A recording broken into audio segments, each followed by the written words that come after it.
zaman sejahtera. Sebelum saya memulakan pembentangan, izinkan saya memberi serangka pantun.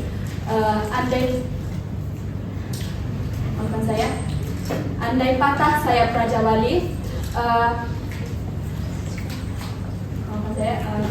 andai patah saya Praja Wali, bertongkat jua adinda kemari. Jika Anda belum mengenali, izinkan saya memperkenalkan diri. Nama saya Nurul Ayu binti Sahidun, dan pada hari ini saya ingin membentangkan satu artikel jurnal yang bertajuk Ketagihan Penggunaan Media Sosial Terhadap Gaya Hidup Belia. Ini merupakan dokumen sumber. Pembentangan ini berdasarkan artikel jurnal daripada Journal of Social Science and Humanities Universiti Kebangsaan Malaysia, jilid 17 tahun 2020. Artikel ini ditulis oleh beberapa peneliti yang diketuai oleh Philippiana Ting Andrew dan beberapa orang rekannya, yang memfokuskan isu sosial yang kian meruncing dalam kalangan belia.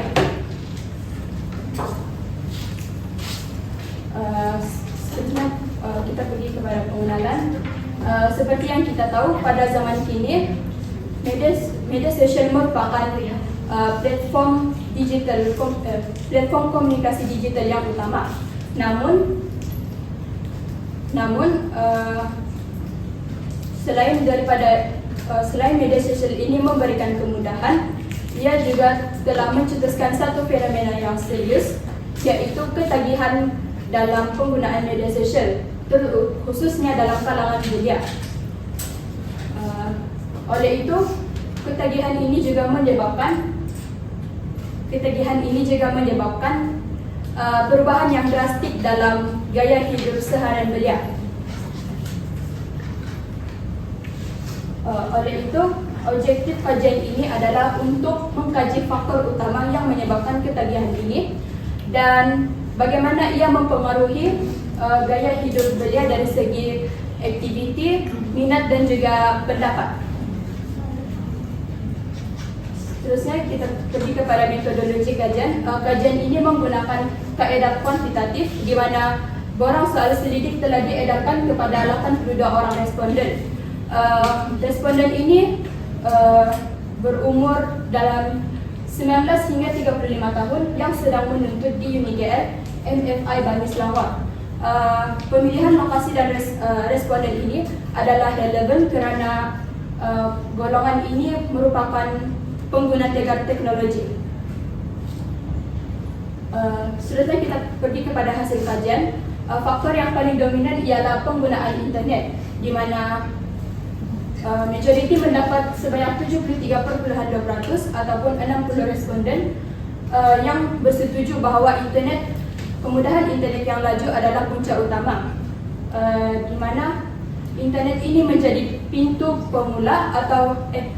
masuk atau pemula untuk belia melayari internet, melayari media sosial tambahan. Hal ini juga menyebabkan mereka sukar untuk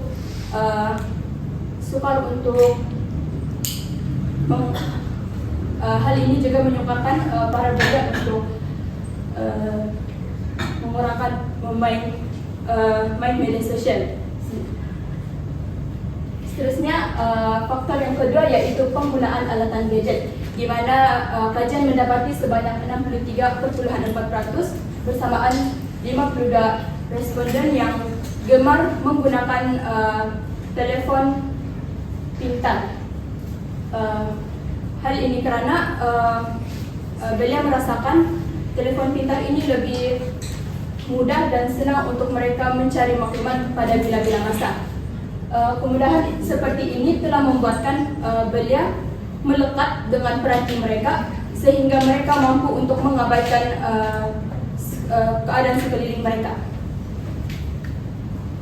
Seterusnya, faktor kebergantungan komunikasi melalui media massa, di mana kajian mendapati sebanyak 59.8% bersamaan 49 responden yang lebih suka untuk menggantikan alat komunikasi mereka seperti para belia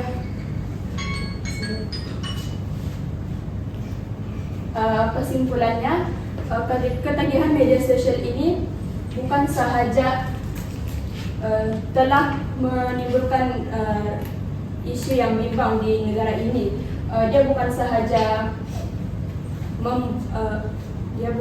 membuang masa, malah ia telah mengubah corak gaya hidup belia dari segi mereka meluangkan masa, minat mereka dan sehingga cara mereka berinteraksi.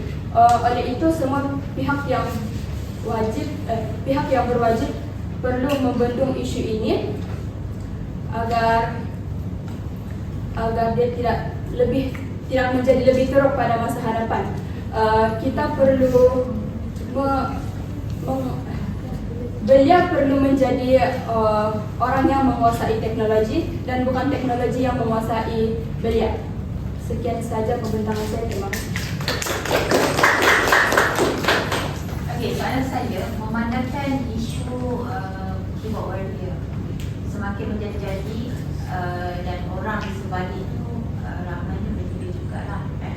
Jadi adakah wajah negara menggubal satu undang-undang khas untuk belia ini diberi sekatan tertentu dalam melayari internet? Terima kasih atas sarannya, Puan. Pada pendapat saya, ya, kerajaan perlu mengubah satu dasar untuk mengehatkan